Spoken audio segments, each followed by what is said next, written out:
Bueno, en este caso vamos a corregir los enunciados 4 y 5, ¿sí? Que son bien cortitos. El 4 hace alusión a el reino vegetal, ¿sí? El reino vegetal es un reino que está caracterizado, entre otras cosas, pero así como algo bien taxonómico para considerar, por eh, célula eucariota de tipo vegetal, una célula que tiene pared celular, que tiene organelos como cualquier eucariota, por supuesto, pero que son los denominados plastidios y que tienen una función muy importante porque permiten guardar o acumular o almacenar sustancias. Es decir, todo lo que nosotros vemos como de repente verduras, frutas, flores, todo lo que tiene un color característico es porque tiene el pigmento guardado en alguno de estos tipos de organelos que se llaman plastidios. La célula animal no tiene plastidios y tampoco tiene pared celular. Por eso, en términos más generales, se habla del dominio eucariota, ¿no? En lugar de hablar de reinos, algunos autores prefieren hablar de dominios. Dominio procariota, como los organismos primitivos, entre ellos las bacterias, por ejemplo, y el dominio eucariota o eucárida, que es lo mismo, o eucárides, que es exactamente lo mismo. Entonces acá me dicen, el reino vegetal está conformado por plantas, hierbas, musgos y helechos, algas, musgos, líquenes y gimnospermas, algas, líquenes, musgos y plantas vasculares, algas, musgos, hongos y plantas vasculares, y angiospermas y gimnospermas. Fíjense que cuando uno utiliza esta técnica, que en realidad para mí básicamente es más que nada para un rastreo de preconceptos y para generar determinado tipo de duda en el que uno vea cuán confundido puede estar o cuánto tiene que ir a consultar para marcar correctamente. Si ustedes se fijan, acá ya quedan marcadas, les estoy mostrando el ejercicio editado, cuando yo edito y ya pongo cuáles tienen que ser las correctas. Entonces, para el caso, pertenece al reino vegetal, las plantas, lo que nosotros normalmente llamamos plantas, que son las plantas vasculares en realidad, vasculares porque están conformadas por vasos que conforman el xilema y el floema, como si fuera el sistema circulatorio nuestro o de cualquier otro animal, pero que en las plantas está formado por otro tipo de células, ¿sí? Por vasos cribosos, vasos leñosos, que forman esto que mencioné antes, que es el xilema y el floema. Y básicamente tienen un cormo bien definido. Cuando se lo estudia, ese cormo, un cormo típico que está formado por raíz, tallo, hoja y las otras ramificaciones, por ejemplo, del tallo y de las hojas, ¿sí?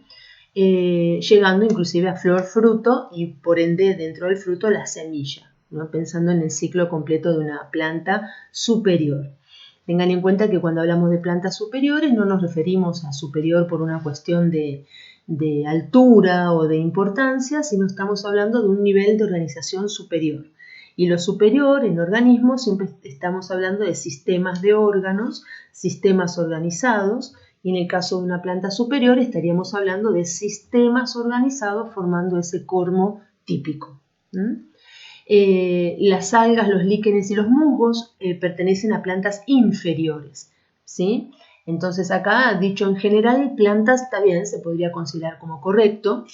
Las hierbas serían las plantas herbáceas, el pasto comúnmente hablando, musgos y helechos. El musgo que nosotros conocemos, por ejemplo, que crece donde hay mucha humedad, como puede ser al borde de un asfalto, al borde de una vereda, o al borde de una pared cerca de un jardín. Es una briófita. La segunda también la podemos considerar, ¿sí? Porque son algas, musgos, líquenes y gimnospermas. Luego tenemos el caso de las algas, líquenes, musgos y plantas vasculares, o sea, como que esto permite empezar a estudiar la clasificación de las plantas, porque cuando hablamos de plantas vasculares, justamente se dividen en dos grupos, en las angiospermas y en las gimnospermas.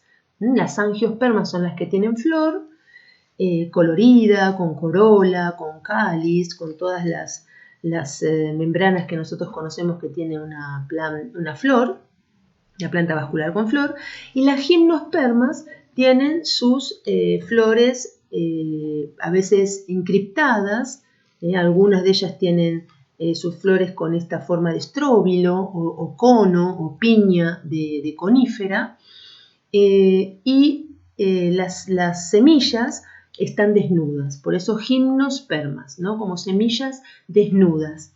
Y las angiospermas son semillas que están protegidas en un ovario, en una estructura llamada ovario, que para las plantas es el gineceo.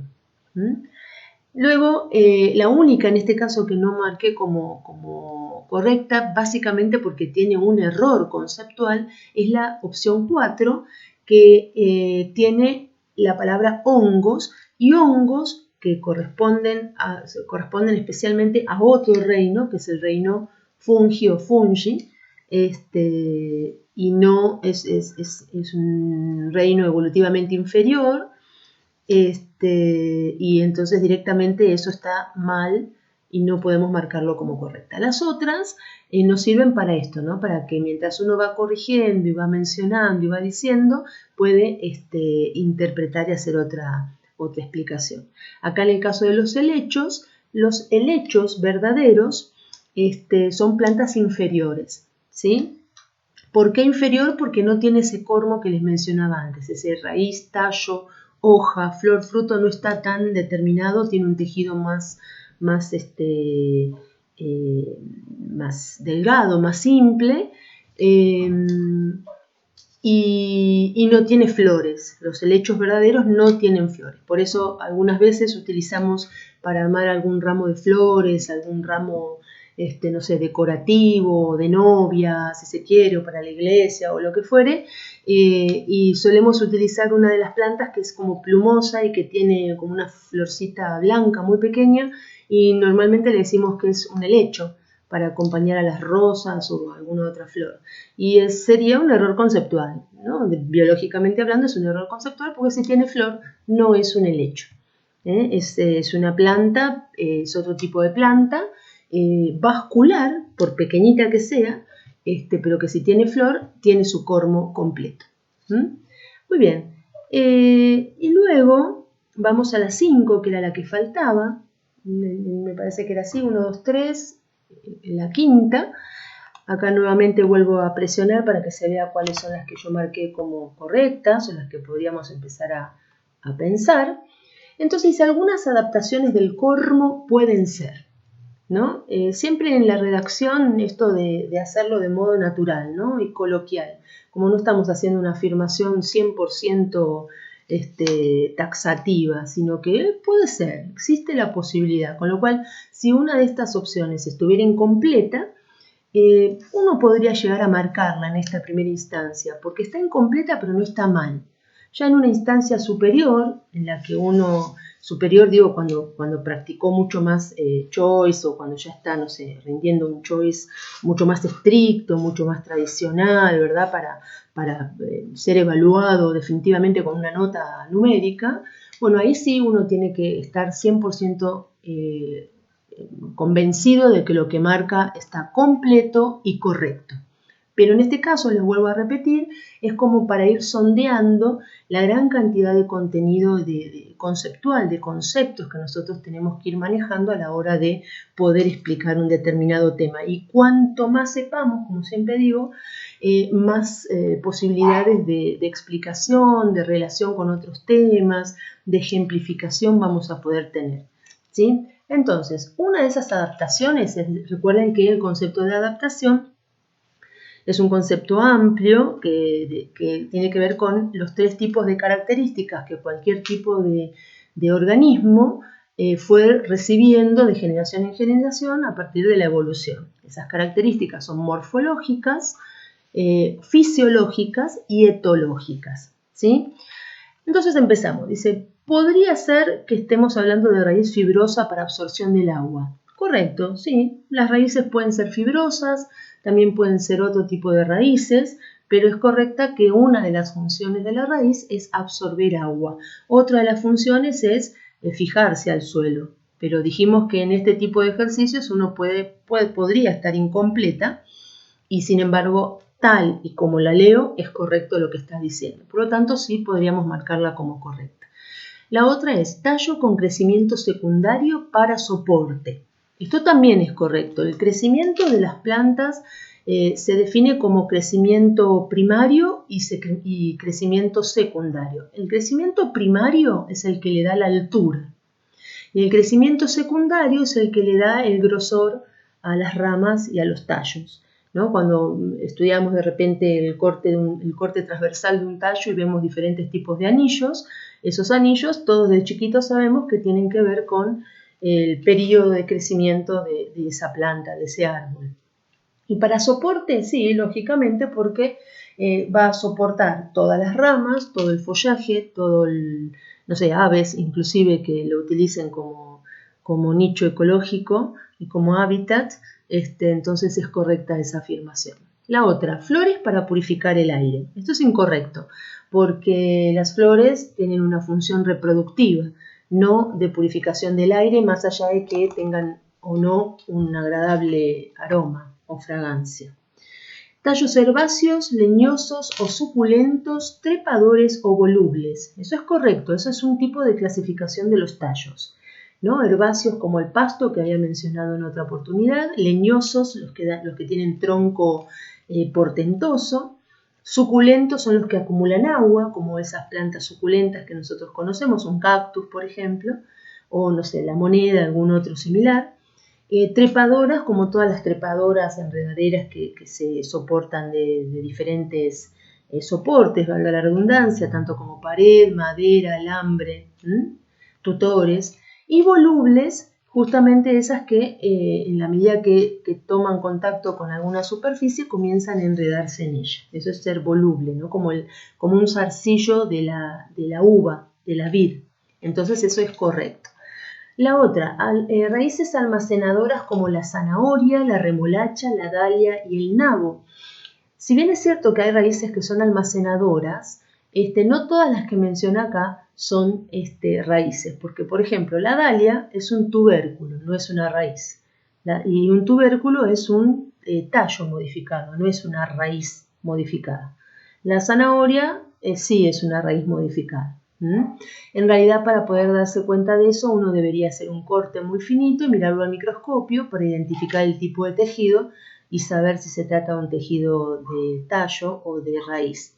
Pero bueno, básicamente después uno puede, en los libros de texto, en los libros que usamos tanto en la primaria como en el secundario, a veces proponen algunas experiencias o experimentos para poder darnos cuenta en una primera aproximación a si se trata de una raíz o un tallo, aunque no tengamos lupa estereoscópica o no tengamos ni laboratorio ni microscopio.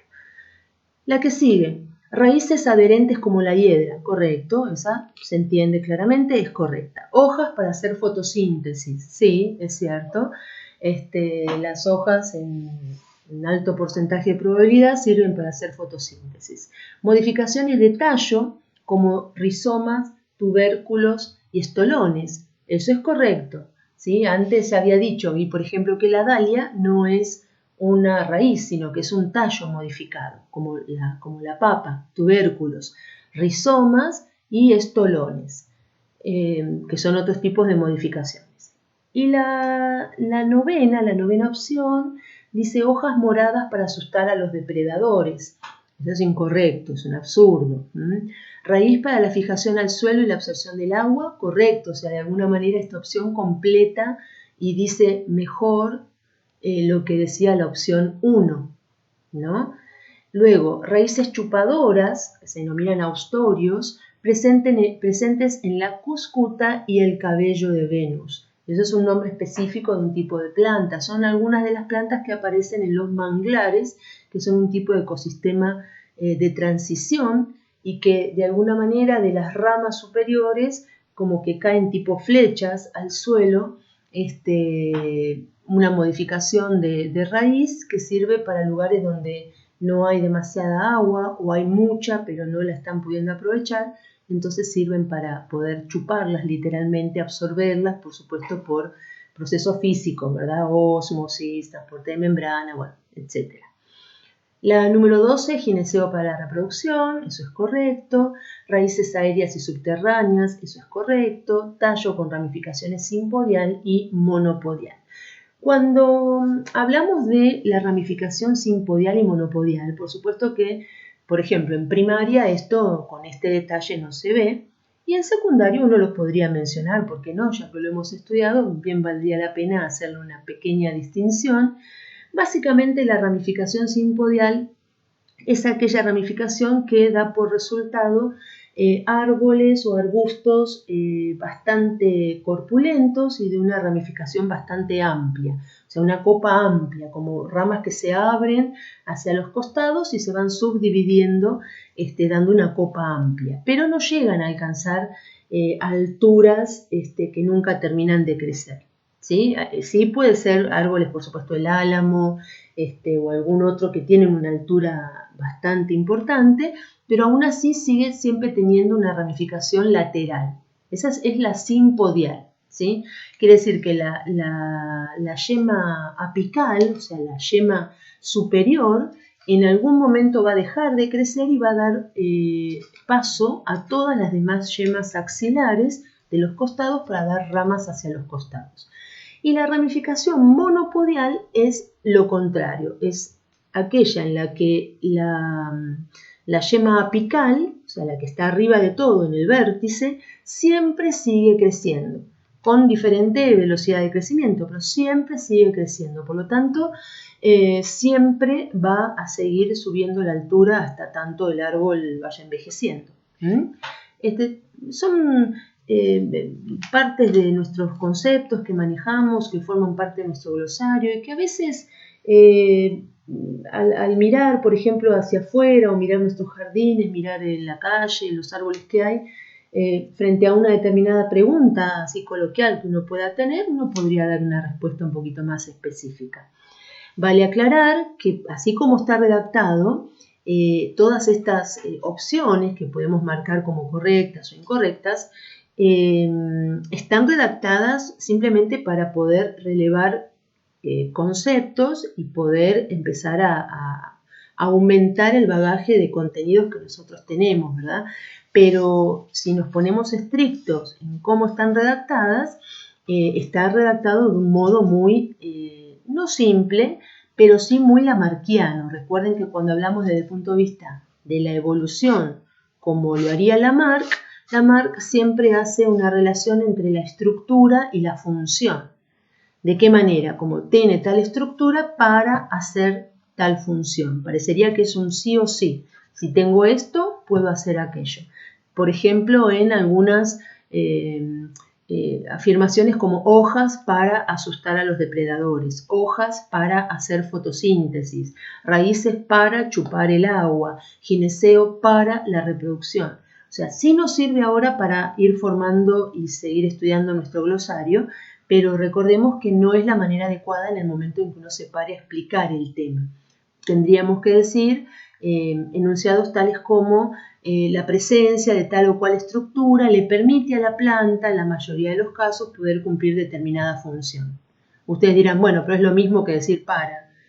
Sí, para nosotros que ya sabemos el tema y tenemos otra capacidad de comprensión y de criticar lo que escuchamos, pero los chicos lo van a tomar como algo a rajatabla, entonces tiene esto para aquello.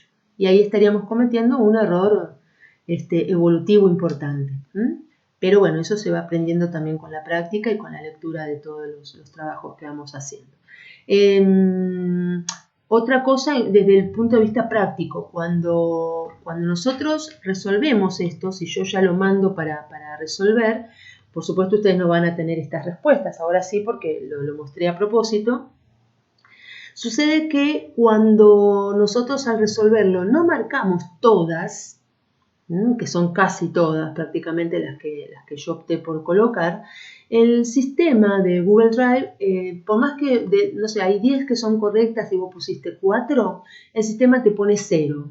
literalmente. Por eso esto siempre se corrige a mano y por más que el resultado final a cada una de nosotras nos dé 8, 10, 15, 20, lo que fuere, lo que tenemos que mirar es básicamente el haber incorporado estos conceptos y que cuando yo lo mire lo tengo que corregir sí o sí a mano porque si no, no cuenta todo lo que tiene que contar. Ese es desde el punto de vista de la falencia que tiene, los pros y los contras que tienen determinadas técnicas. No hay ninguna que sea exactamente perfecta para todo lo que queremos hacer o todo lo que queremos indagar. Muy bien.